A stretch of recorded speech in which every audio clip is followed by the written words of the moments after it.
Hey guys, welcome back. And today in this episode I'm just going to show you guys real quick how to go about depressurizing your fuel system in order to work on the fuel tank or maybe the fuel rails in itself, injectors, whatever. It's super easy to do. It's not too complicated. It seems like anyways, because I've never done it before, and I figured, you know what, why not do it together here, okay? But what you want to do is on your M113K engine, there's a little plastic cover that goes right here. I have it always exposed because number one, I just like seeing all of the belts and the pulleys anyway, so it's not that big of a deal. Plus, I'm still chasing down a few little things, so I'm just going to leave it off for now.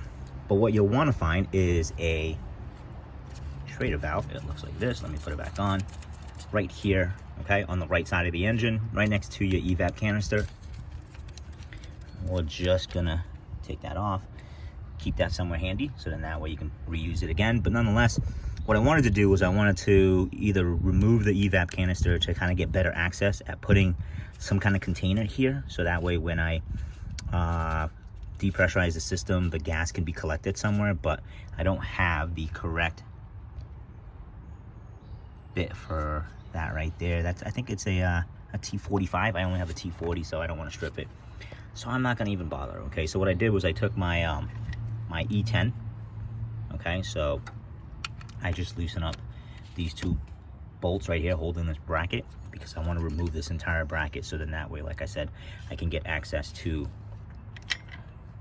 this little bleed valve. All right, and we're probably going to take off this air tube as well, just to kind of give me a little bit more access. All right, so let me take off this bracket and then we'll get to it. Okay, knowing how brittle these vacuum lines may be, just a small set of pliers, okay?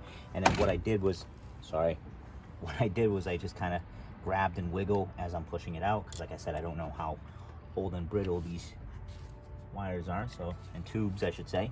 So I'm doing my best not to cause any more damage to the system.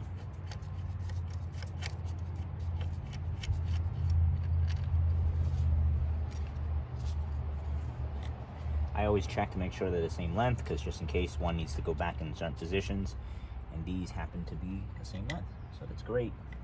We can move those to the side, and then this bracket, I'm gonna leave the electrical connector on because when I replaced the spark plugs, this car is 16 years old, so therefore, when I went ahead and removed the ignition wires on 10 of the plugs, it exploded basically, so I needed to order new plugs. So what I'm going to do is I'm going to leave that as is, and I'm just going to move that down to the front of the engine, okay?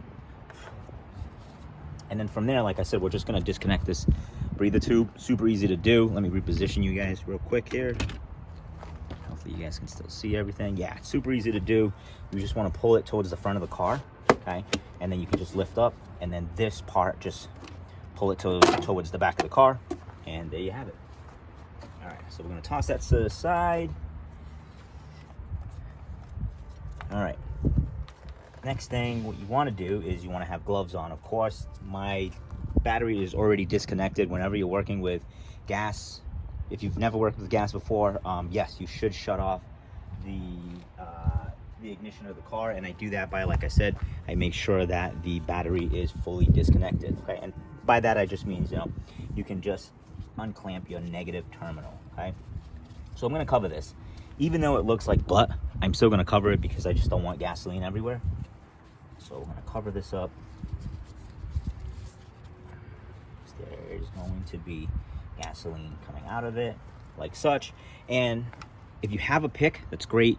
Something like this is fantastic, because like I said, my plan is to have this bottle like such, okay, and then I'm just going to press the valve with my pick. If you have it all covered up, it should be depressurized now, and you can kind of simply test it by pressing this valve, and as you can tell, none of it is shooting out anymore, so it's fantastic. The first time that you do it, it is going to be quite a bit of gasoline that's going to come out of it, so like I said, be ready, be careful with it, okay? So guys, that's how you go about depressurizing your fuel line.